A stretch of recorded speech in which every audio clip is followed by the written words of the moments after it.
Welcome to The World Awaits. Travel tales to inspire your wanderlust. I'm Kirsty Bedford, journalist, editor and travel writer. And I'm Belinda Jackson, author, travel journalist and columnist, and we're your weekly co-hosts. Welcome back. How's everyone's week been? I've been starting to get out and about a bit more now after my surgery. Oh my God, Belle, it feels like it's been forever. I know no one probably wants to hear about it because it's so depressing, but yes, I had surgery and it's been a really long road, and I've really only just started after like 6 weeks walking a little bit. So anyway, now that I've started getting out and about, I'm so looking forward to Christmas. Gosh, it feels like it's just around the corner. It is. That's because it is. I know, right? I don't know where this year's gone. But what are you doing for Christmas? I am taking the boys back to New Zealand for a short trip, and we're going to go to Waiheke Island, which is the island I keep going on about, which is 45 minutes by ferry from Auckland. It used to be where all the kind of alternatives lived, and now it's very hipster and there's lots of wineries and beaches. It's really beautiful. Yeah. And then we'll be spending quite a bit of time down at Phillip Island. What about you? We are hanging out down on the Mornington Peninsula, and we'll be talking about that in our new summer series, which we'll give you the rundown on in a couple of weeks' time. This weekend, I'm up in Sydney. I'm hanging out at the refreshed Manly Pacific Hotel right on the water. It's also the Australian Travel Writers Society of Travel Writers Awards, and oh yes, and you're up for. Oh God, I swore I wouldn't say anything about it because anyway, just to not to bust your hearts. But and the other thing, do you know what I'm going to go see as well? I'm going to go see the new Ramses exhibition at the Australian Museum. So cannot wait to tell you about it. It's just opened. It's supposed to be breathtaking. It's about one of the pharaohs that I think is possibly more interesting than, Tutankhamun. He was, dead by the age of 19 or so. Ramses lived forever, had a gazillion children. He was the master of propaganda. And I'll tell you a bit about that exhibition when I see you next week. It's going to be amazing. Yeah, amazing. I can't wait to hear about that. Well, before we get into our travel intel this week, I did also want to mention that we're now also on TikTok and YouTube. Yay! So you can look for us at The World Awaits there. I mean, obviously you can see us, because we're actually doing some face-to-face video. God help me. But anyway, God help me. I was still in recovery mode, hiding it all behind some makeup. But you can see us there, and we will keep putting some sort of snippets about the show. And we've also launched a Ko-fi link, which is basically it's a sort of coffee. It's pronounced coffee. You're right. And it's a sort of a tip jar sort of system where lots of creatives use it as a way to sort of help fund the show. So if you feel like giving us just a little bit of love, like $5 or something, I think that's why it's called coffee. It's actually spelled Ko-fi. That's how you look for it. But our link is Ko-fi. The World Awaits.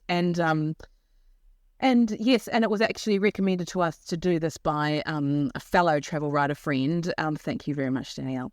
And we decided that we would do it because the production costs and everything. And we want to keep bringing you some really great travel inspo. So we'll put a link in the show notes. But if anyone feels inspired just to give us a little wee tip, then that would be much inspired. Coffee, yeah. So let's get into it this week. One of the big stories, the World Tourism Organization has announced its list of best tourism villages for 2023.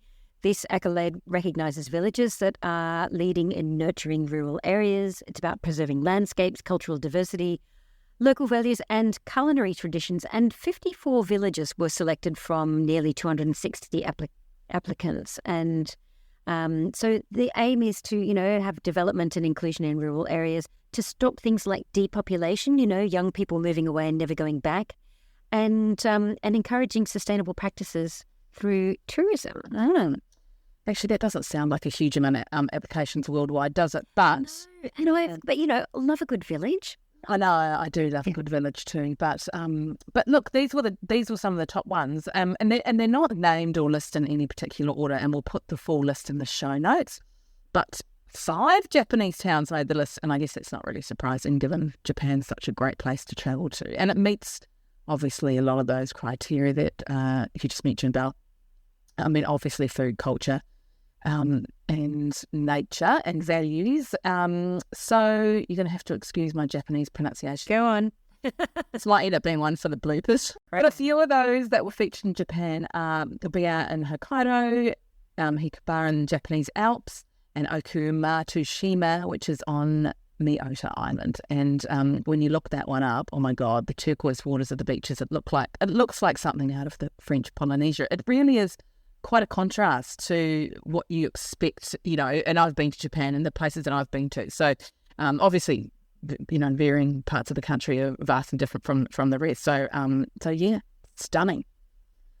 Also on the list, I noticed a couple in Egypt, and they've chosen Dashur, which is just outside Cairo, and it's fascinating because it's home to some of the country's oldest pyramids. And the other place they've chosen is a place that I have left a piece of my heart, which is Siwa, beautiful Siwa. It's an incredible oasis in the far west, just on the Libyan border. So if you can get there, do it. One of the oracles of the ancient world lived there, and Alexander the Great went to Siwa to find out about his destiny, but we never know what the answer was because he died shortly afterwards. Oh my God! It's just the most incredible place. It's and you see these salt lakes in the middle of absolutely nowhere because Siwa is an oasis with palm trees and stuff, and then you just go into the Great Sand Sea and these incredible deserts. This is the Sahara, that you're standing on the edge of the Sahara. So I think it's really great because it's so important in places like that to preserve cultural identity, and it is so different to. This is a Bedouin town that's different to the rest of the country. So I think it's a great choice in this list. Yeah, definitely a worthy inclusion. But what about in Australia? Are there any? No, so there were none. There were none in Australia or New Zealand, but obviously a number of European towns. So there was Italy, which was Lecce, which is part of the Italian Riviera, and Matigas in Portugal, in the heart of Portugal's Serra Estrela Mountains, and Morcote in Switzerland, which is a little picturesque village. So like I said, we'll put the full list in anyway. And there are some others. What are some of the other ones that you had on your list, Belle? There was a couple in Peru, the island of Taquil, which is in Lake Titicaca, Pazuzu in its tropical rainforest, Chacas, which is on the eastern slopes of the Cordillera Blanca, and Chauvin de Huantar, which is an archaeological site that I've probably just mangled horribly. So, and if you did, you absolutely incredible. You nailed it. You nailed nailed the fake.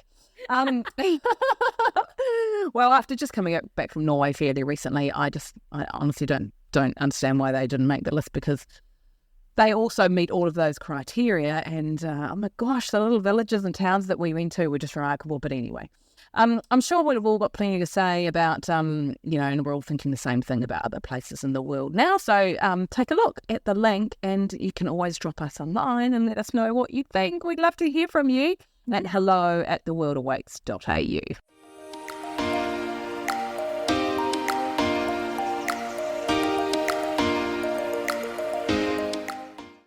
This week, I'm talking to Maria Sykes, who heads up Britain's tourism office in Australia and New Zealand.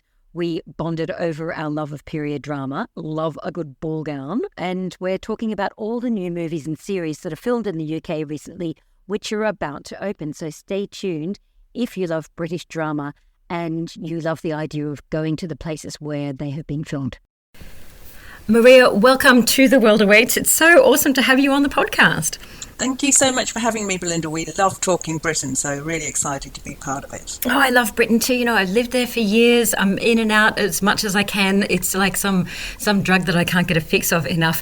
And when I can't, I watch British TV. So and I'm so excited that film tourism is such a thing in the UK. Show me swords, show me sandals, corsets, love them all. Not so much on the big bonnets. Thank you very much. Highly impractical gowns on a horse. I'm sold, and Britain just gives me that in spades. Like, is film tourism as big as I think it is? Probably bigger. I've been looking into the facts and stats, and I've been astonished. I knew it would be a thing, but maybe it's a bigger thing than people realise. You know, in just before COVID, it was worth about £1 billion, not far off, to the British visitor economy. That's just screen tourism. Oh my goodness! Yeah, and it was over. I think it was over 60% of Australians who'd gone to the UK, really thinking that locations and landmarks had really strongly influenced their decision to choose UK as a destination. So when you look at why that is, you know, like in 22, I think, you know, we often overlook how prolific Britain is as a producer of creative content. In 22 alone, 220 full-length feature films were in production in Britain. Like, it's a mind-blowing level of activity, right? And so it really gives people an insight into places that maybe they don't know so much about, you know, beyond London and the honeypots. So, and you see what it does. You know, you look at, they talk in Birmingham about the Peaky effect. I don't know whether you got hooked on Peaky Blinders, but I didn't. I was having an emotion. I think I was too emotionally raw for it at the time. So, well, yeah, it's not for the faint of heart, right? But you look at what that did to visitation for the West Midlands, and a record 131 million people visited from the start to the end of the series. Like, it was an extraordinary success. It was a 26% growth off the back of the Peaky effect, and we're seeing a similar thing with Bridgerton. You know, you talk about the flouncing and the frocks and the bonnets and so on. There's obviously a big appetite for it, you know, Belinda. That's the Bridgerton factor, if you want, has seen an uplift across all stately homes. And Castle Howard, for example, which is this brilliant gem in North Yorkshire, its visitation grew by over 3,000%. Like, it's this mind-blowing level of engagement. So it really is a thing, and it's a thing at scale. It's not a minority sort of niche interest. That's enormous, because I mean, I imagine that part of it is people wanting to go to explore the history, but a big part of it too is people just wanting to put on big gowns and be photographed in those positions as well. I mean, Instagram is a really big part of that as well, and I've seen that, you know, all over the world. But yeah, is there nothing better than a dress up and to pretend, you know, nobody dresses up as the maid, really, do they, if they're doing upstairs, downstairs type comedies? I mean, things like Downton Abbey was astonishing. You know, we're talking about retrospectively. You know, the Downton Abbey effect was huge. So I guess coming up this year, that, you know, Peaky Blinders, Downton Abbey and those sorts of things, coming into the new year is an absolute bumper crop of places, of fabulous destinations around the UK. What's your top of the list? Oh, look, I must confess, my personal favourite, I love a flounce, and, you know, Britain is very flounce friendly. Home of the flounce, yeah. It's a home of the flounce. Nobody beats us on the flounce. And I love Bath. Like, Bath is very dear to my heart. And I think what Bath gives you now is a sort of, you know, an hour and 15 minutes just outside London. But you've got what I think Britain excels at, which is the best of history, the best of the old, alongside striking modernity. And, you know, if you want to, you know, you've got coming up The Crown, obviously, the sixth season. And there's some brilliant destinations where that's filmed. You know, there's York Minster, or London, of course, there's Hull. You've got Welcome to Wrexham, of course, which most people wouldn't have had any clue about North Wales, which is a brilliant place. You've got Napoleon. It's the 60th anniversary, actually, of Doctor Who. Is it? Oh, yes, my and goodness. that's also, look, that's some of that is shot in Wales, in Cardiff. And the one I'm really aching for at the moment comes out very soon, Wonka. The new Wonka is coming out in the middle of December, and that was shot entirely in Britain. Where and what are its main what are the main locations that it's been shot in? Well, the fabulous Bath. You know, it was filmed. Some of it was filmed in Oxford, in the quad of the Bodleian Library in Oxford. You've got Dorset, London, and the Warner Brothers studios in Leavesden. So you're going to get a lovely range of locations there. Oh, sensational. So going back to Welcome to Wrexham, this one less flounce. It's Yes. it's no flounce. So I had a bit of a brain melt on it, and then after googling, of course, this is Ryan Reynolds football drama, isn't it? So should I tune in? My husband loves football. I'm like, yeah, is it going to get me trekking up to Wales? Well, it's become compulsory in our house. It's absolutely compelling. So it's so interesting that you mention Ryan Reynolds, because the joke on the series is it's Ryan Reynolds and that other bloke, who's actually Rob McElhenney, who's huge in America, but no one really necessarily has heard of him here. And they're a really charming, hilarious, engaging duo. And they've gone, it's, the classic underdog story. Wrexham, this impoverished working class town in North Wales, has got the oldest international stadium in the world. Who knew? I didn't. And no, well, I don't think anybody did, other than people who lived in Wrexham. So they've come in with Hollywood budgets and vision, and they've decided to try and help the underdog and really get behind the community. It's absolutely, whether you like football or not, actually, it's really engaging. So I will admit, my husband forced me, and then I fell in love with it myself. So, and again, like, the numbers going to Wrexham are extraordinary. That's fantastic. It's incredible. We've been getting pictures of friends that have gone there, hanging out with the local publican and, locals who live there. So, look, Wrexham is an almost cult viewing thing. So if you've not got onto it, it's worth a look. I'm totally signing up. And in Scotland, everybody's going up there because it's the final season of Outlander, which if Frogs don't get it for you, then you can whack a kilt on for this one. So are they filming it back in, because this has been all over the place. It started off in Scotland, then they had that Paris section, which was, big gowns, and then everything was a bit miserable when they went over to America and the Civil War and stuff like that. Are they back in Scotland for the last one? Yes, and they've also moved south of the border to two new locations. A lot of it was shot in Chester and Liverpool. Oh, nice. Okay. Yeah. So I know I've got friends addicted to that one too. So yes, if you can be a flouncer, you can be a sword wrangler, or you can, if you're a bit more stylish than the Flounce Brigade, you could think about, following the fashionable footsteps of Thomas Shelby and Peaky Blinders. He's become something of a fashion icon, or James Bond. You might be so cool that you're more of a James Bond person, but whatever those film and TV franchises, you can really immerse yourself in it. There's so many brilliant immersive experiences to unpack it, rather than just going to the location and taking a picture, Belinda. So with those immersive experiences, can you go to different destinations? Can you hire the outfit, or what sort of experiences can you have? If I wanted to, jump into the say Bridgerton or something like that, what sort of things can you do? Oh, there's some really brilliant experiences. So you can explore the sort of fashionable life of 18th century Georgian Bath at this restored townhouse museum on the Royal Crescent, that famous curved buttery yellow sandstone building, and that was the home of the Featheringtons in Bridgerton, and the whole museum has been decorated and furnished just as it would have looked during the period in the late 1700s. You've got Hampton Court Palace. Now, brilliant at all times, right? The former home of Henry VIII, of course, and the on-screen opulent residence of Queen Charlotte, and that's in Richmond, so easy hop in London. And the Blenheim Palace, which obviously the backdrop for a huge number of blockbuster films, Harry Potter, James Bond, Indiana Jones, you name it, and Bridgerton spin-off Charlotte.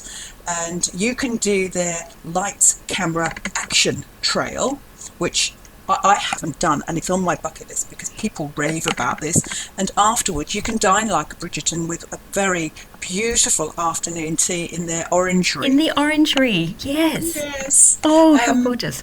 It's gorgeous. But also, if you go to the Peaky Blinders, you can follow the sort of life of a Peaky in the Black Country Living Museum, where you don't just sort of walk around and look at dusty artefacts. No, you meet the costumed characters and they pop out at you, and you explore the industrial landscapes and the houses. But, it's a really immersive experience. or you can actually visit the locations where Picky was shot, which is actually Liverpool. Did you know? Not Birmingham, controversially. Okay, no, I did not know that. No, really? That would have created a bit of biff between the two, wouldn't it? Well, probably, but I guess those docklands of Liverpool are so perfect, right, for that setup.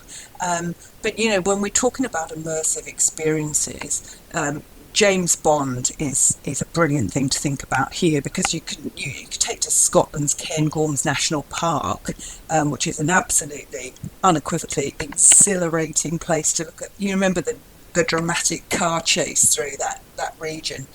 Or you could get yourself into, there's a really brilliant experience at Silverstone where, believe it or not, you can drive an Aston Martin. You can actually be Bond at Silverstone, get a bit of an F1 James Bond fix in one go, if you like. Oh my goodness, because I've hiked them, which is far less glamorous, can I say? I don't know, I'm impressed. There was no glamour about it, 3 days of hiking through the Cairngorms. It's very wild and incredible landscapes in there, just rugged. Incredibly rugged, amazing, which you don't often think about in the UK, that sort of experience. And a lot of the things that we're talking about, the Crown and things like that are very genteel. Where are you heading to next time you head over, and are you going to have a film experience while you're there? Well, I am, because I'm a self-confessed Potterhead. I love Harry Potter, and there are so many brilliant ways to experience it. Even if you're just, rocking up to King's Cross Station. I didn't realise there was really a platform 9 3/4 there. I did it. Carrying luggage, yes. I did it in April with my 11-year-old. Yeah, it's magical, right? Absolutely, and you get what the amazing thing is, you can get a photograph of you leaping through the wall, and it's just something, because a lot of the Potter experiences have come under fire because they're so expensive. This is just something that is happening for free. You can have your friend take your photo, you can buy the photo. I really recommend it, especially, with or without children. There are a lot of people without children in that queue for that photo. Absolutely right. That's so true. The top of my bucket list right now, and this will sound very silly, but a friend of mine who's a self-confessed cynic about sort of tourism experiences went and confessed afterwards it was the highlight of his whole experience through the UK. You can take broomstick flying lessons at Alnwick Castle, which is, Hogwarts. Yeah, absolutely. Or you can make a magic potion cocktail making class. But the broomstick flying lessons, that's absolutely sitting number one on my bucket list. If you're not going up north, and you still want a sort of wizardy fix, there's the Wizard Exploratorium in London, which is, everyone tells me, brilliant. But the other thing up there on my bucket list, more Potter, is the Warner Brothers studio tour in London, and everyone who goes there says it's the best thing ever. So that's my next in Britain must-dos. I have an impossible bucket list in Britain since I took over this gig, as you can imagine. Yeah. And the other thing I'm going to make sure I do is secret cinema, because I think Britain really does this better than anyone. And secret cinema. Yes, have you heard of this? It's extraordinary. You step into these sort of, the iconic world of the screen through this kind of incredibly immersive experience. So they work with film studios to recreate the worlds that you've seen in live immersive theatre. So, did they do a Bridgerton one a couple of years ago? Yes. A few friends of mine went. So you don't know where you're going, and you get the invitation, and you're told your character or your type of character, and you have to dress to part. That's right, isn't it? Right. Exactly. And then hundreds of people turn up at this location and are in character. Exactly.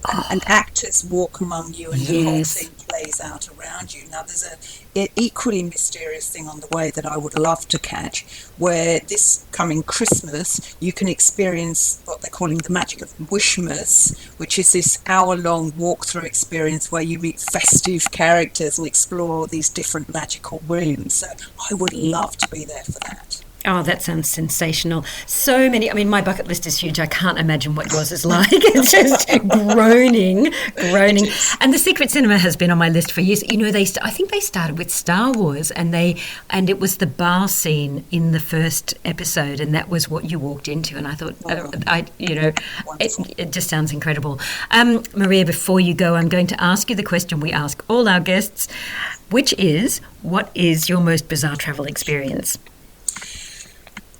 I've given this a lot of thought, and the thing that sticks in my mind, I did just before COVID, my friend and I decided to do the ultimate dining tour of London, and we had some absolutely incredible experiences, and I had insisted on including Dans le Noir. Now, I don't know whether you've heard of this. At the time, there were only 3 of them in the world, and it's where you dine in completely blacked out conditions, and so you can't see anything that's going on, and in fact the staff there are all blind, so of course they're absolutely brilliant in this environment, and the people that go to dine there are befuzzled by what on earth is going on. And we found ourselves dining with 2 strangers who, as we were dining and eating this food, revealed they were on a first date. And I thought, what an incredible first date. You've taken someone in the dark. And I said, so are you both very ugly? Is that why you've chosen a black room? Well, of course, the whole restaurant just erupted in laughter. Me being so incredibly rude. But of course, it broke the ice for them. And we've kept in touch ever since. So if you've ever dined in the dark, you will know how utterly unexpected that is. But in terms of bizarre experiences, I've got a whole bunch even more bizarre on my wish list, because the bog snorkeling is a thing. Did you know bog snorkeling was a thing in Britain? I did know. I know wild swimming is enormous. Bog snorkeling, I had heard of, yes. So tell me, are you going to go bog snorkeling? I'm not going to go bog snorkeling. I'm more of a diner by nature, but I want to watch someone else bog snorkeling. That's what I'm keen on. And I want to do the cheese rolling festival. There are 2 other could only be crazy Brits that do this. So you race rolling big cheeses down a hill. Perfect. And man versus horse. Have you heard that one? No.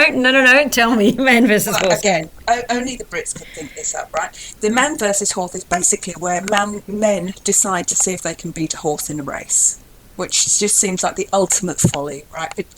It's basically a man v horse marathon. Really? Yes, they go through a mix of roads and mountains. Yes, crazy stuff. So I've got yet more bizarre travel experiences to come, I think, Belinda. So just tell me on the man versus horse, traditionally, historically, who has won? Well, of course, the horse. Sorry about that. I should have put a spoiler alert in on that one. I think that's what makes it so hilarious. You're so doomed to failure. Oh, that's incredible. All right. Well, thank you for adding to my list of fantastic things to do. And we always love to be in Britain and to hear the news. And as I said, if your budget isn't sending you to Britain this year, then there is enough on TV to keep you going for the next 5 years, I reckon, at least in what's being released in the next couple of weeks. So, Maria, thank you so much for joining us. Oh, it's been a great pleasure. Thank you. Look forward to seeing more on TV and hearing more from Visit Britain. Belle's guest was Maria Sykes, head of Visit Britain for Australia and New Zealand. So on your watch list from her chat should be Bridgerton and The Crown, and Welcome to Wrexham for some Welsh football action. And also don't forget Wonka. For more inspo, see visitbritain.com. You're listening to The World Awaits. We'd love it if you could leave us a rating and review on your favourite podcast platform. Our tip this week is the best new wellness hotels you can choose to visit for some R&R at the end of year, and who doesn't need that? The list is compiled by Condé Nast Traveller, and taking top place was actually somewhere you've just visited, Belle, so I'm going to let you talk about that. Where was it? Oh, it was Banyan Tree in Saudi Arabia. Oh my goodness, this is one of the most incredible hotels I've ever visited, and I've seen a few. The hotel pool is now in my top 3 hotel pools. This Banyan Tree is set in Al Ula, which is an oasis in the northwest of Saudi Arabia. The spa pool is set amongst boulders at the highest point of the property, and watching the sunrise from here is a life-affirming experience. I can also attest to the excellent spa, going back to Banyan Tree's Southeast Asian roots. Its spa therapists are beautifully trained. Most of them are from Indonesia and Thailand. If you have the chance, just go. It's not going to be cheap, but go. Yeah, the photos looked incredible, just really remarkable. And I'm sure you can put a link to your story about that, actually. Yeah, because I've just written a piece for Signature Luxury about it, this one. Yeah. So what else is on that list for Condé Nast Traveller? Also on that list was Wildflower Farms in New York. So that's a 56 hectare or 140 acre, depending what floats your boat, site that was once a tree nursery and dairy farm, and it gives you all the feels. It's got a river, verdant countryside with meadows of wildflowers to run through, no snakes, and hence the name, loads of wildflowers and woodlands, and there are 65 sort of stylish varying sort of accommodation styles that are all tucked under tree canopies, and of course lots of hiking and healing and wellness. And there's also an Australian property on the list, Kirsty, that is Osborne House in Mundanoon in the New South Wales Southern Highlands between Canberra and Sydney. So if you're a fan of the interiors of Soho House, you will love Osborne House. 13 suites that have that same insider feel, a bit of English country style with some rustic farmhouse feels. And it also taps into one of the biggest food trends, which is fire cooking. Think whole beasts dangling over roaring fires, and you're on the money. It's like, who doesn't want to go see that? Oh my gosh, I have no words. And Bali's on the list too, which won't surprise many. Burhan, it's a banyan tree property in the Central Highlands, and it has a no walls, no doors philosophy. So it's a seamless blend of indoor-outdoor. You can just imagine that, can't you? Just picture it like all these villas and infinity pools and, no walls. You just wander sort of between and see the valley in the background. Yeah, but what about the bathrooms? Sorry, I need to know about the bathrooms because I've been in those, when that had that big fad about having bathrooms without walls and stuff. And so I've got to say, it's just not romantic, people. I know, I do know. I bet they've done that design well. I'm sure it is if you're 20, but maybe not at our age. I don't think it is even at 20, but anyway, there's only so much you can be in love with somebody. Anyway, so... And this is the perfect segue into my interview this week, which is about one of Australia's most respected wellness experts, not the bathroom. So stay with us because you'll hear all about the future of wellness tourism in Australia.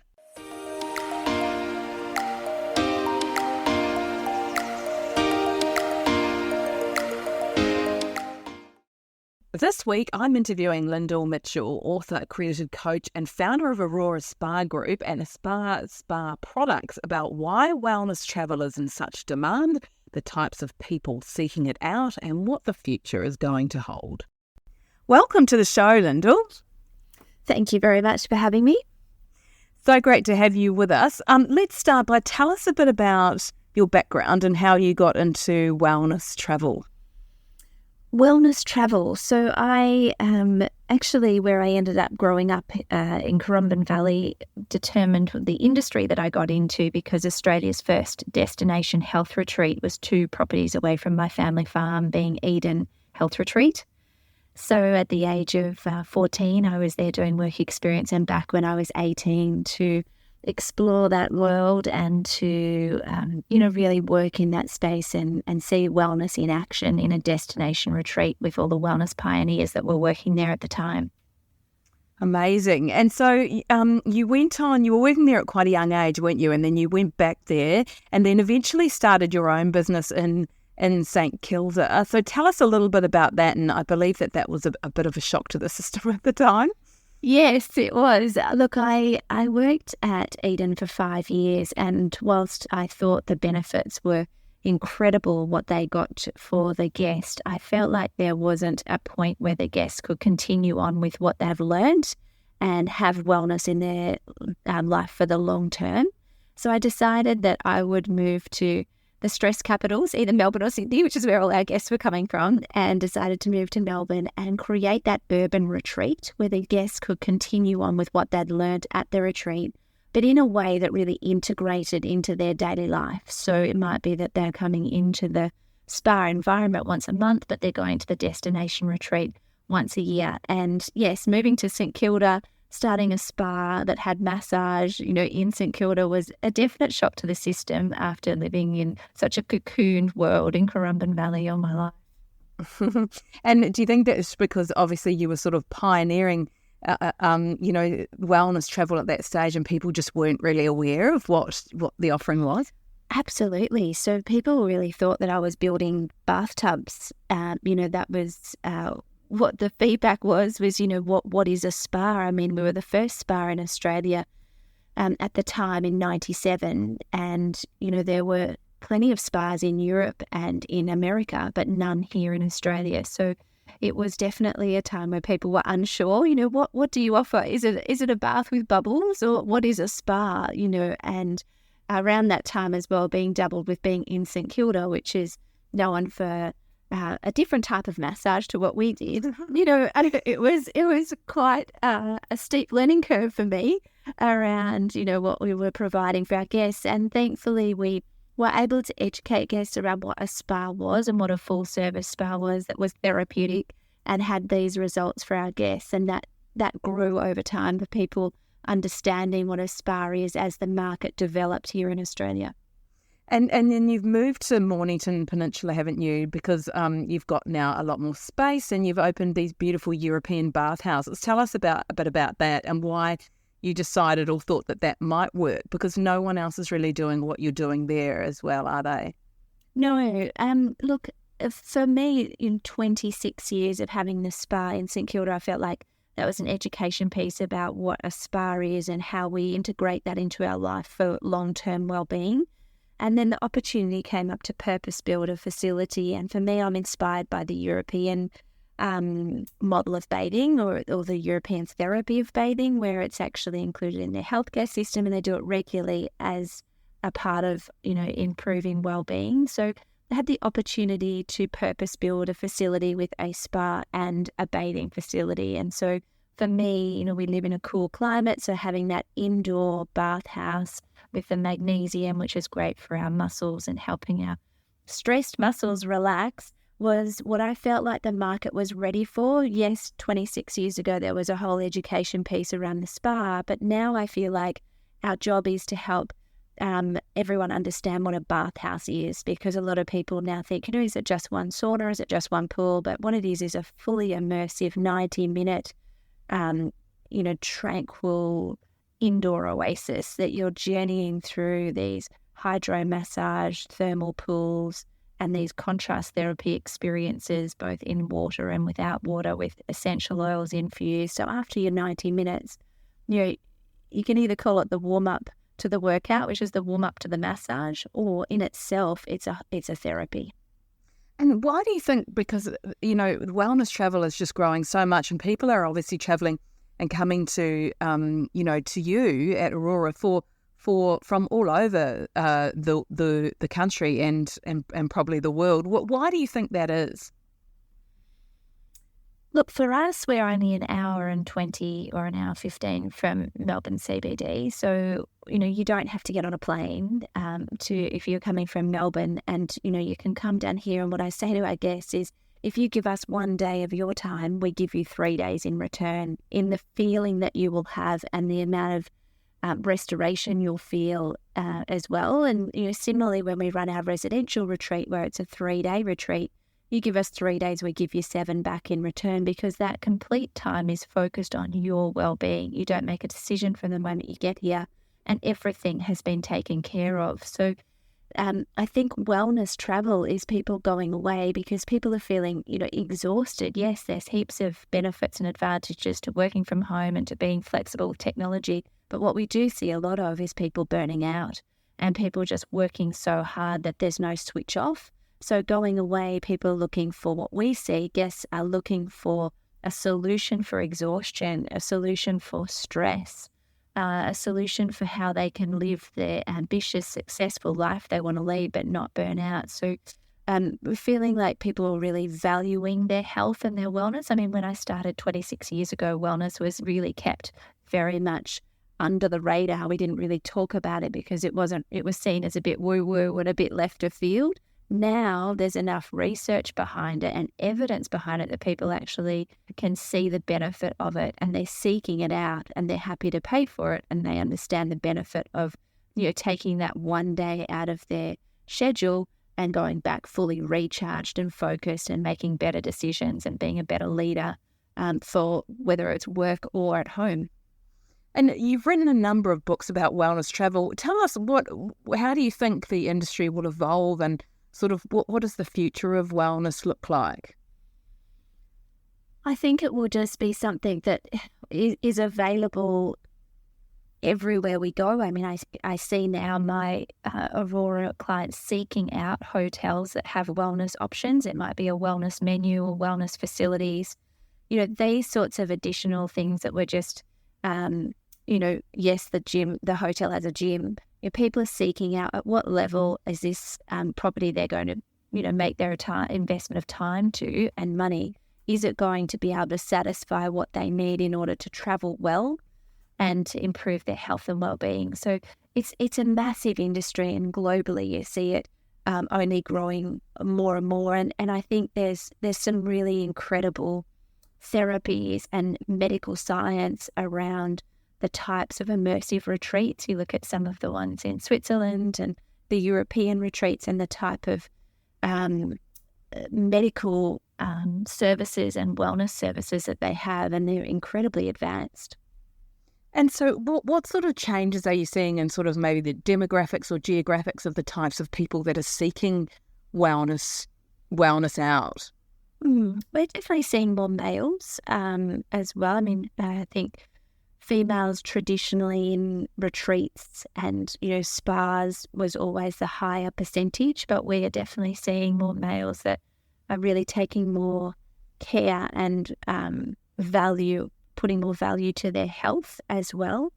But you're definitely seeing, for us in the spa area, there's probably a slightly different market to the bathhouse. So the bathhouse is a much more broad market where you have your 20-year-olds going through to 75 to 80-year-olds as well, and all getting incredible benefit from that. So for us, the bathing side is very broad, and the spa is, quite similar to what it has been a lot of the time. But I think there's a lot more variety on offer now as well. If you want to do a wellness surfing retreat, you can do, so many beautiful hikes as well that are wellness based. I mean, there's a lot more variety, which is fantastic because there's an appetite there. People want to have these healthy holidays and value coming back to their life fully refueled. Do you think the bathhouse is something that will sort of catch on a bit more, and have you noticed this sort of changes in the types of people that are coming and seeking? Because I know you were telling me that initially you were sort of getting people who Europeans who were homesick coming along to. So how's that working? One of my favourite stories, one. Yes, it was a big compliment for an Italian to want to come to the bathhouse because he felt like he was homesick. So yes, so what type of people? I mean, with our most frequent guest to the bathhouse is 23. I think he's up to visit number 26. Oh. And for him, I have asked him a few times, what does the bathhouse do for you? And he just said, I feel different every time I come out, and I love how calm I feel and how good it feels for my body. So, you're seeing someone who's really valuing that. He works for himself, and this is just a part of his wellness plan, bathing regularly. So when you see people that are bathing regularly, they get a lot more benefit out of it, of course, than someone that's just coming once a year. So again, trying to encourage our guests for the benefit of bathing regularly, whether that's once a month or once a fortnight, or for some people once a week. We've also got a lady that's 75 who has quite bad arthritis, and when she's in the pool, she has no pain at all. So for her, that's a therapy coming in regularly for her joints and to avoid having that pain. So there's two extremes for you. And there's lots of people, social bathing, your friends coming together and having that time to connect, where it's like a healthy thing for them to do together, where they can both really switch off and soothe and calm their nervous system, but have this connected time together. I think there's, we've been doing sound bathing. We've been doing hot and cold contrast bathing, where you're learning how to do the cold therapy as well. So we've been bringing in lots of different wellness elements into the bathhouse. So, as a pioneer in this area, what are the future plans for you? Where are you? What are you going to be doing next? Lots more bathhouses. I think, there's a real market there, and, you're already seeing in Queensland there's some fantastic bathhouses up there, and there's more getting built as well. So I think you're going to see, like we did back in 1997, a huge surge in spa facilities across Australia. I think now you're going to see a surge in bathhouse and bathing facilities because people are seeing and feeling the benefit and they want more of it. So I think you're going to see a lot more different experiences when you go to Europe and you try all the different bathhouses that are over there. They really provide such diverse experiences. And I think there's so much more we can do. We've only just scratched the surface. All right. Well, it's fantastic learning about that, and I really look forward to that, having been involved in coming down to your bathhouse myself, which was an incredible experience. So we end all of our interviews on this question. What's the most bizarre thing that's happened to you on your travels? On my travels, well, probably when I was in Baden in Germany. And I had been to a bathing facility for the whole day, and it was just like going to an aquatic centre. There were so many different bathhouse experiences and hot and cold experiences. It took me a whole day to get through the facility. It was enormous. And then as I was leaving, they said, you haven't been upstairs. There's a whole nother level upstairs. So I went upstairs, and as soon as I walked into the reception area, which was quite open, I realised this whole area is a repeat of what's downstairs, except this part is nude. And so as I was standing in the reception, they're signalling to me, as they were not speaking in English, and they're signalling to me to take my swimsuit off. So where you'd normally put your slides, I had to disrobe with my swimsuit, pop that to the side, and just walk down the middle of the bathing like there's nothing different going on. It's quite a challenge. That's hilarious. Look, thank you so much. I really appreciate your time. It's fantastic to hear about what the future of wellness holds, and we look forward to watching what you do going forward. So if you are desperate to find the Aurora Spa, which I am, it is located in the Intercontinental Hotel in Sorrento on the Mornington Peninsula, about an hour and a half south of Melbourne, and its spa products are just gorgeous. I can't wait to see what Lyndall does next. So to learn more, head over to auroraspa.com.au. That's a wrap for The World Awaits this week. Click to subscribe anywhere you listen to your favourite pods. And where can people find you, Kirsty? I'm at Kirsty Wrights on Instagram. That's KIRSTIE Wrights, WRITES. And where can people find you, Belle? You can find me at globalsalsa.com or on Insta at global_salsa. Thanks for listening. See you next week.